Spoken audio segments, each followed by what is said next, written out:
Yang kedua, ada orang tahu perintah tapi tidak tahu larangan. Perintah tahu, larangan tidak tahu. Sholat mau, puasa mau, zakat fitrah bayar, nyolong mau, mabuk ayo. Perintah tahu tapi larangan tidak tahu, akhirnya semua dikerjain. Barangkali yang rada bingung malaikat bagaimana nyatatnya ini, kotor absen. Gelas yang ada di hadapan saya ini, kalau semua diisi air putih macam ini, kan jelas bisa diminum orang. Kalau semua diisi bensin, jelas bisa diminum motor.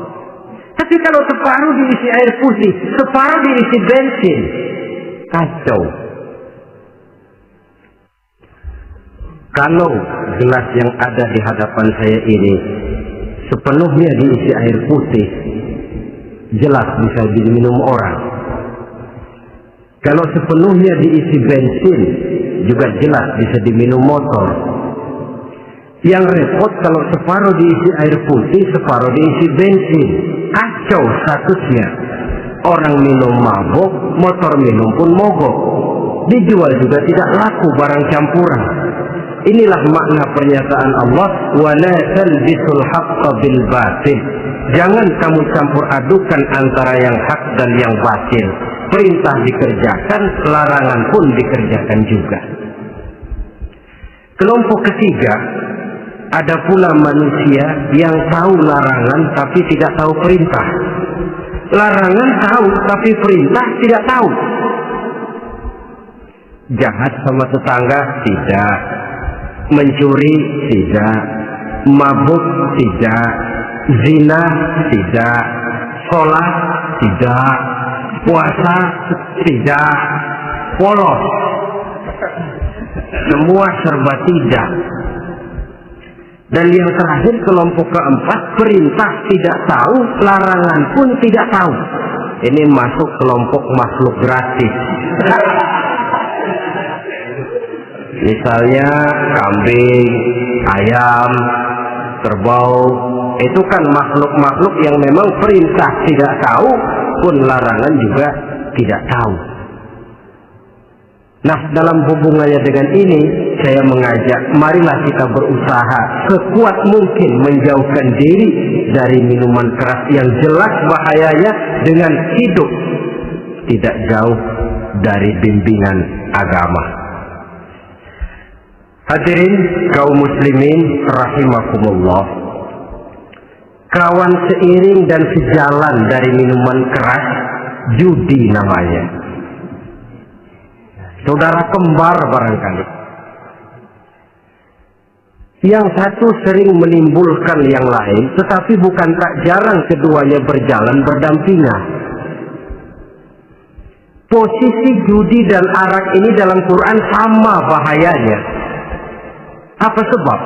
Mentalitas judi adalah mentalitas sirkel, lingkaran setan. Artinya, yang menang biasanya ketagihan, yang kalah biasanya penasaran.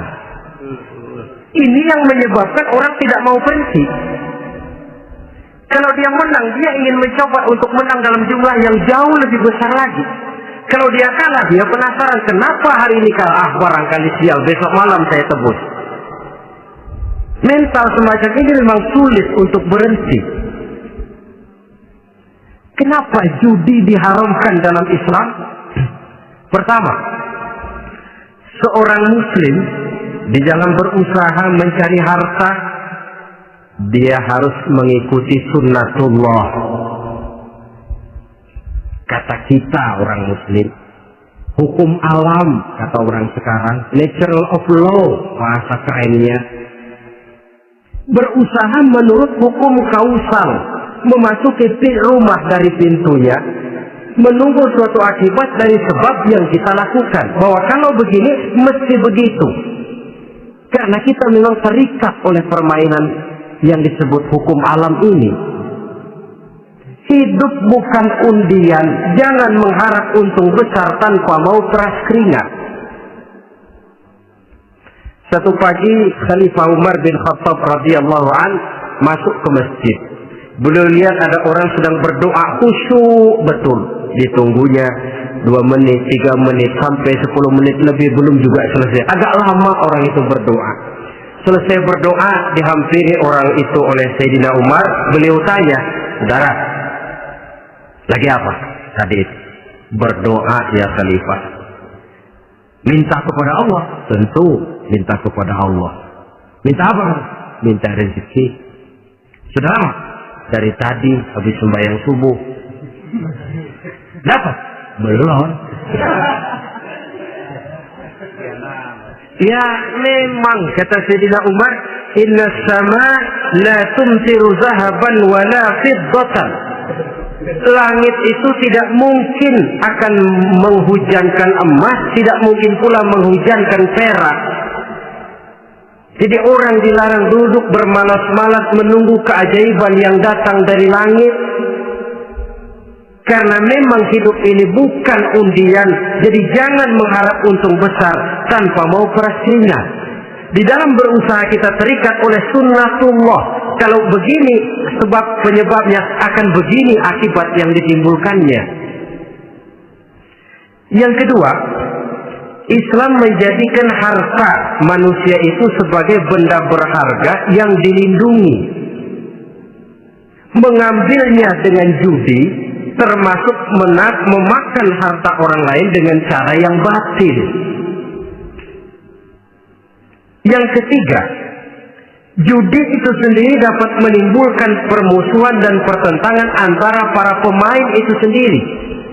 Meskipun kelihatannya kompak duduk dalam satu meja yang saling berhadap-hadapan, yang kalah kelihatannya pasrah, tetapi kan itu cuma kulit permukaan. Batinnya bagaimanapun juga yang kalah itu tetap mendendam. Sedangkan yang kalah di samping mendendam juga mengomel, mencaci mungkin ya melawan bermainnya, ya mungkin juga dirinya sendiri. Dan yang keempat, judi itu merusak aktivitas hidup, membuat orang membuang waktu dengan tidak terasa, dan yang pada gilirannya melupakan orang kepada tanggung jawab. Wah, kalau sudah memegang kartu, konon kabarnya, saya sendiri alhamdulillah belum pernah,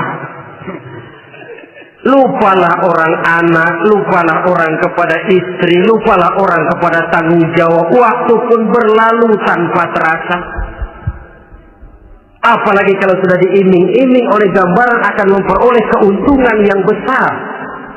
Termasuk di dalam judi itu undian, apapun namanya.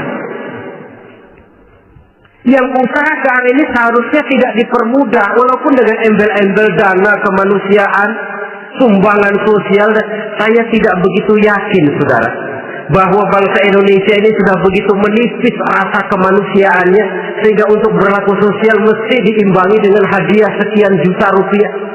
Saya tidak percaya bahwa umat Islam di Indonesia sudah begitu tipis rasa kasih sayangnya kepada sesama sehingga sulit mengeluarkan bantuan kalau tidak diimbangi dengan hadiah yang sekian puluh juta rupiah.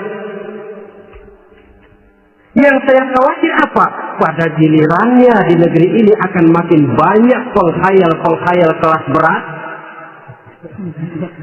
tukang-tukang lamun kelas tinggi, yang hidup cuma ngumpulin jikalau. Jikalau, andai kata, umpama misalnya, orang sudah kemana-mana kita masih menghitung jikalau.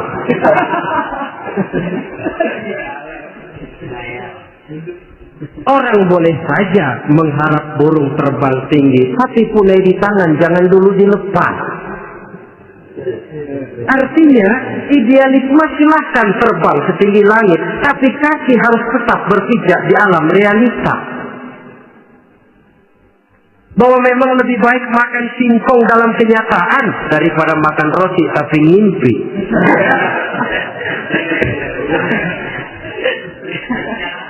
Kadang anaknya menangis, Pak minta jajan, ada uang 200 rupiah. Sudahlah sabar, kau jangan jajan, nanti bapak beliin kalau tembus 100 juta nih.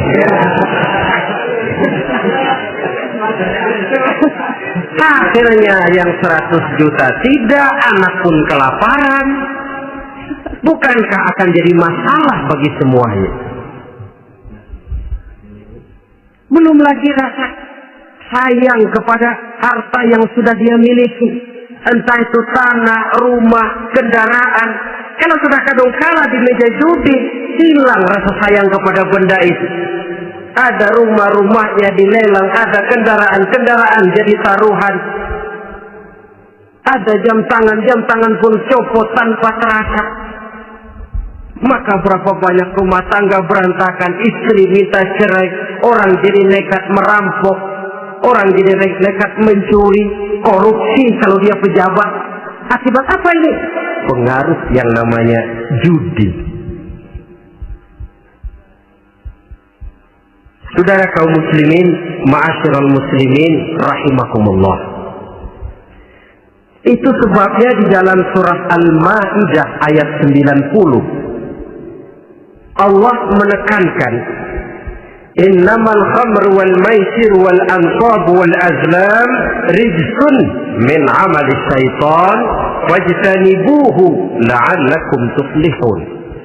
Sesungguhnya arak, judi, berhala, mengundi nasib itu rijsun. Ya Allah, jarang benar Quran menggunakan kalimat rijsun. Rijsun ini sudah merupakan puncak kekotoran. Bapak moyangnya najis, itu rijsun. Rijsun, kotor. Sudah kotor ditambah pula min amali syaitan, pekerjaan setan. Wajtanibuhu, jauhi. Jangan sampai main, dekat saja tidak boleh, jauhi. La'allakum tuflihun, jikalau kamu mau menjadi orang-orang yang beruntung. Sejarah tidak pernah mencatat ada orang jadi miliuner karena judi. Sejak David Rockefeller sampai Aristotle Onassis, orang-orang kaya top di dunia, mereka kaya bukan karena judi, tapi karena kemauan peras keringat banting tulang, mau memulai sesuatu dari kenyataan yang real di depan mata. Sebab apa? Hidup ini memang perjuangan. Janganlah kita ingin hidup dengan satu prestasi, ingin tetap hidup seperti apa adanya sekarang ini saja. Toh kita harus berjuang. Apalagi ingin hidup lebih baik, lebih terhormat, lebih mudah. Hidup perjuangan. Perjuangan berarti pengorbanan. Berani hidup artinya berani berjuang. Berani berjuang maksudnya rela berkorban. Takut berkorban, jangan berjuang. Tidak mau berjuang, berhenti hidup. Itu logika. Dan bagaimanapun saya yakin lebih baik berkorban daripada menjadi korban. Kalau sekarang kita berkorban peras keringat, banting tulang, berusaha secara sunnatullah untuk menghidupi anak, istri, keluarga, pada satu saat kita tidak akan menjadi korban kebrutalan anak-anak kita sendiri kalau mereka dibesarkan dan tumbuh berkembang oleh hasil yang diperoleh dari meja judi. Ayat 91 Al-Maidah ini lebih memperkuat lagi. Kalau itu arak, judi, berhala, mengundi nasib adalah perbuatan setan, sebenarnya setan mau apa sih? Ayat 91 menegaskan, innama yuridu syaitanu ayyuqi'a bainakumul adawata wal baghdha'a fil khamri wal maisir. Yang dimaui setan itu tidak lain supaya dengan arak dan dengan judi timbul rasa permusuhan, sikap memusuhi, saling marah di antara kamu. Coba, biasanya dalam meja judi sudah loyo, waktu juga sudah berlarut-larut. Yang menang mau berhenti, apa yang kata yang kalah? Berhenti dah, gua wacok loh. Enak bener, gua lagi kalah lu berhenti. Coba kira-kira kapan akan selesai permainan? Akan timbul permusuhan, akan timbul rasa dendam, kesumat yang ditanamkan oleh setan. Karena memang baik arak, baik judi, baik berhala, baik mengundi nasib, itu semua permainan-permainan setan yang diberikan kepada kita untuk kita ikut andil bermain di dalamnya. Tatkala kita ikut terkena jerat setan, tertawalah mereka. Kenapa? Oh, makin banyak teman saya di neraka. Maaf, setan itu kan sudah tahu vonisnya. Ketika dulu di dengkotnya yang namanya iblis terusir dari surga, itu bikin semacam perjanjian dengan Allah. Tuhan, kenapa itu? Gara-gara Adam saya terusir dari surga. Maka sejak saat ini Adam dan seluruh keturunannya adalah musuh bebuyutan saya. Saya akan gelincirkan mereka dari jalan. Silahkan iblis, goda mereka, tapi kau tidak akan mungkin bisa menggoda mereka kalau hamba-hambaku itu menjadi hamba yang ikhlas. Hanya hambaku yang ikhlas yang tidak mungkin kamu goda, yang lain barangkali bisa. Sejak saat itulah iblis memproklamirkan permusuhan, dan dia sudah tahu betul vonisnya neraka. Tugas dia sekarang bagaimana mengumpulkan teman sebanyak-banyaknya ke dalam neraka. Hamba Allah saja yang tidak tergelincir kepada minuman keras dan judi. Hamba Allah yang ikhlas itu bagaimana? Yang ikhlas menjadi hamba Allah dalam arti kata dan perbuatannya memang mencerminkan bahwa dia hamba Allah. Maaf, di zaman sekarang ini kan banyak orang cuma berkata saya hamba Allah mulutnya, tapi perbuatannya membuktikan dia hamba setan, hamba dunia, hamba harta, budak jabatan, budak nafsu. Tidak sesuai antara ucapan dan perbuatan. Sebab itu kata-kata hamba Allah kalau keluar dari mulut manusia itu murah, soalnya ngaku siapapun bisa. Tapi diakui atau tidak, ini yang kita belum tahu. Ada juga orang berdalih, saya kan masang kalau dapat nanti mau nyumbang masjid. Barangkali aja kalau nyumbang masjid disoriin dikit sama Tuhan.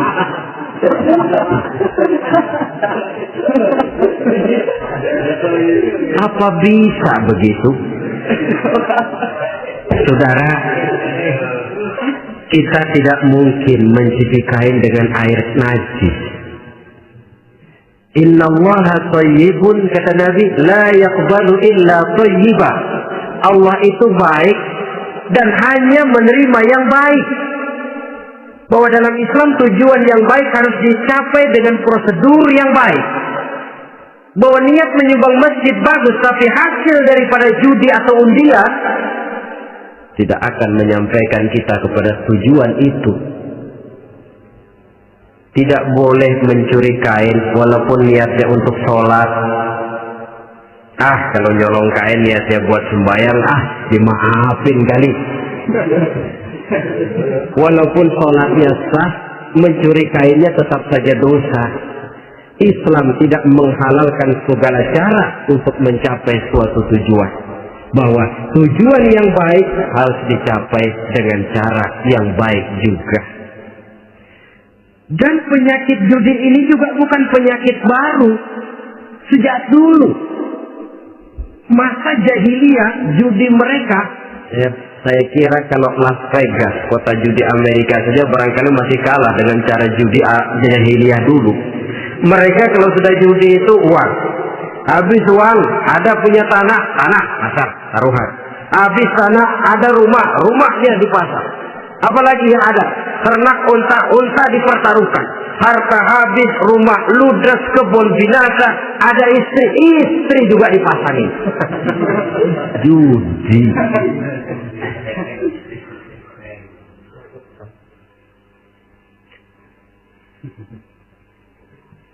Kita sebagai muslim oleh Al-Quran dijelaskan orang yang mempunyai dua tujuan hidup. Pertama, tujuan jangka pendek. Yang kedua, tujuan jangka panjang. Tujuan jangka pendek dunia dan seluruh isinya. Tujuan jangka panjang adalah akhirat dan ridho Allah. Ini yang terpantul dalam doa setiap kita. Rabbana atina fid dunya hasanah wa fil akhirati hasanah. Tercapai tujuan jangka pendek fid dunya hasanah dan tujuan jangka panjang wa fil akhirati hasanah. Untuk mencapai tujuan jangka pendek, merangkul dunia dan seluruh isinya, apa yang menjadi modal utama? Pertama, pendidikan. Makin tinggi jenjang karier pendidikan yang kita tempuh, rasa-rasanya makin mudah menjangkau dunia dan isinya. Yang kedua, pengalaman. Tenaga expert masih tetap diperlukan. Makin banyak pengalaman, makin mudah menjangkau dunia. Yang ketiga, dan ini ada tapi tidak bisa dijadikan pegangan, faktor nasib, faktor kebetulan ada tapi tidak bisa dijadikan pegangan mutlak. Pendidikan, pengalaman, ingin menjangkau fid dunya hasanah, ini modal utama. Lalu untuk mencapai fil akhirati hasanah, prestasi ibadah. Bagaimanapun tinggi pangkat dan jabatan kita, bagaimanapun banyak gelar kita sandang, tanpa prestasi ibadah, nol besar kita dalam pandangan Allah.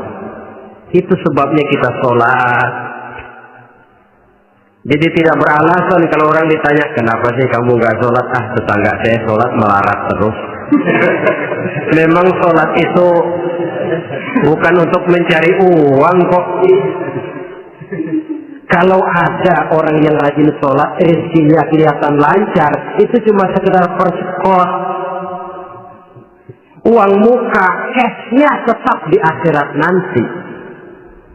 Efeknya apa? Karena kita punya tujuan jangka panjang, mengharap ridho Allah di akhirat. Cara kita mencapai tujuan jangka pendek dibatasi oleh pertanyaan, Allah ridho apa enggak? Kita cari uang, tapi pertanyaan pokok, Allah ridho enggak cara ini? Kita mengejar kedudukan, tapi Allah ridho enggak dengan cara ini? Ini yang menyebabkan kita lantas tidak lalu menghalalkan segala cara. Yang penting tujuan tercapai cara apapun halal. PKI. Kan cuma PKI yang berprinsip asal tujuan tercapai cara apapun halal. Dan kita sudah sepakat PKI dan seluruh ajarannya tidak berhak hidup di bumi Pancasila ini. Cuma jangan sekedar PKI-nya dikutuk tapi ajarannya dipakai.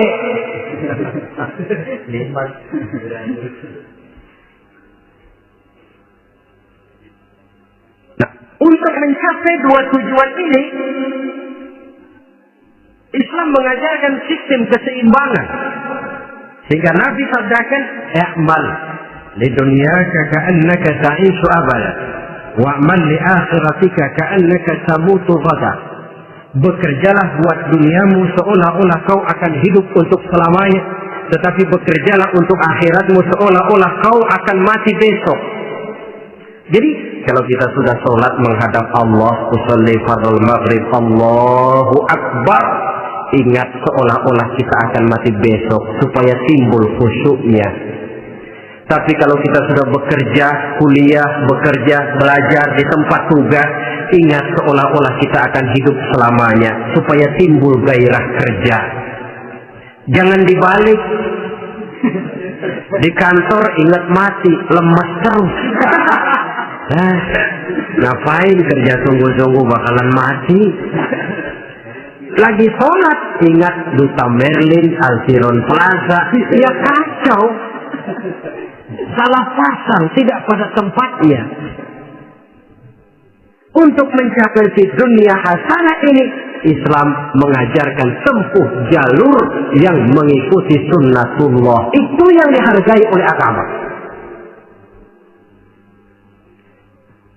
terikat oleh hukum kausal bahwa kalau ini yang saya usahakan hasilnya akan begini. Perkara nanti hasil tidak seperti yang kita harapkan, baik sangkalah kita kepada Allah. Sebab kita tidak tahu rahasia apa di belakang itu. Kadang orang mengeluh, habis saya rajin sholat tapi rezeki seret, berhenti aja dah. Kita tidak tahu rahasia di belakang itu. Pernah hadirin, satu hari seorang petani, dia selesai bekerja di ladang, istirahat. Dia tidur di bawah sebuah pohon beringin. Di sebelah pohon beringin itu ada pohon labu. Dia berpikir, kalau saya lihat-lihat Tuhan nggak adil katanya. Masa pohon beringin pohonnya besar, buahnya kecil. Pohon labu pohonnya kecil, buahnya gede. Tuhan bukan arsitek ulung ini.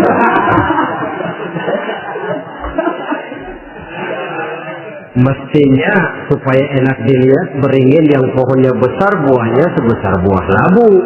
Pohon labu yang pohonnya kecil buahnya kecil saja sebesar buah beringin. Tidak adil Tuhan.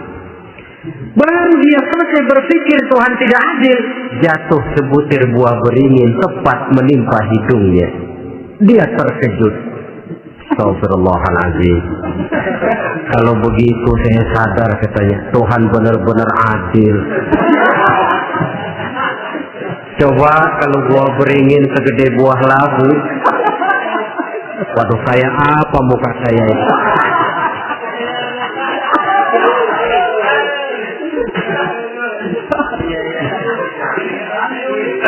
Baru terbuka pandangan matanya setelah berhadapan dengan kenyataan.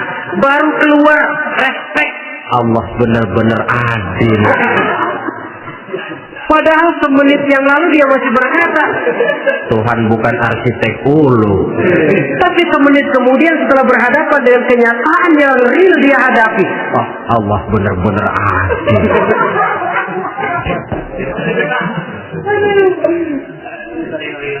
Itulah kehidupan ini.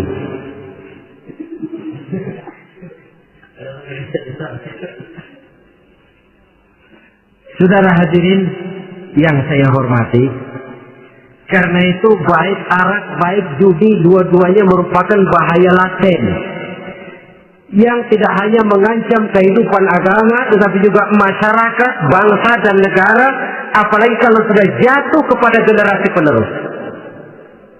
Dan yang bagaimanapun juga saya berpikir sebenarnya remaja, pemuda, pemudi kita cuma korban dari suatu sistem. Sebab ini merupakan tanggung jawab bersama. Ulama, mubalik macam saya paling wewenangnya cuma ngomong. Yang punya SK untuk memberhentikan pabrik minuman keras itu kan Menteri Perindustrian. Tangan-tangan eksekutif. Sehingga kalau Nabi katakan, Man ra'a minkum munkaran falyughayyir biyadihi wa illam yastati' fa bilisanihi wa illam yastati' fa biqalbihi. Apabila salah seorang kamu melihat suatu kemunkaran, termasuk minuman keras dan judi di dalamnya, rubah itu. Dengan cara apa? Kalau kau mampu dengan tangan, artinya power, kekuatan. Kalau dengan tangan tidak mampu, ini orang kalau gua pukul gua yang melintir nih. Umpamanya, fabilisan nih, dengan lidah ngomong. Mas, saya senang sampean tinggal di sini, kampung kami tambah warga, tapi tolonglah jangan bawa pengaruh yang tidak baik. Kalau ternyata bicara pun tidak berani, fabiqalbi, cukup dalam hati, sekurang-kurangnya tidak ikut membenci kemungkaran dalam hati, itulah kadar iman yang paling lemah. Ini secara umum. Tapi kalau hadis ini kita mau adakan semacam, katakan description of job bahasa kerennya, kita adakan pembagian tugas. Siapa yang harus merombak kemungkaran dengan power? Penguasa, pemerintah, sebab dia punya aparat. Siapa yang merombak kemungkaran dengan lidah? Ulama, kiai, mubalik, ngomong. Siapa yang hanya merubah kemungkaran dalam hati? Kita umumnya rakyat lemah ini. Yang mau ngomong nggak berani, tapi hati pegel. Nah, kalau sudah ada pembagian tugas semacam itu, insya Allah masing-masing akan berjalan pada relnya, dan pada akhirnya selamatlah kita, bangsa Indonesia, umat Islam pada khususnya, dari bahaya, baik bahaya minuman keras maupun bahaya judi. Menyelamatkan bangsa, dan yang lebih lagi menyelamatkan masa depan kita. Sekianlah saudara pertemuan kita pada saat ini. Mudah-mudahan ada manfaatnya. Terima kasih atas segala perhatian. Mohon maaf atas segala kekurangan. Usikum wa nafsi bitaqwallah. Wassalamualaikum warahmatullahi wabarakatuh.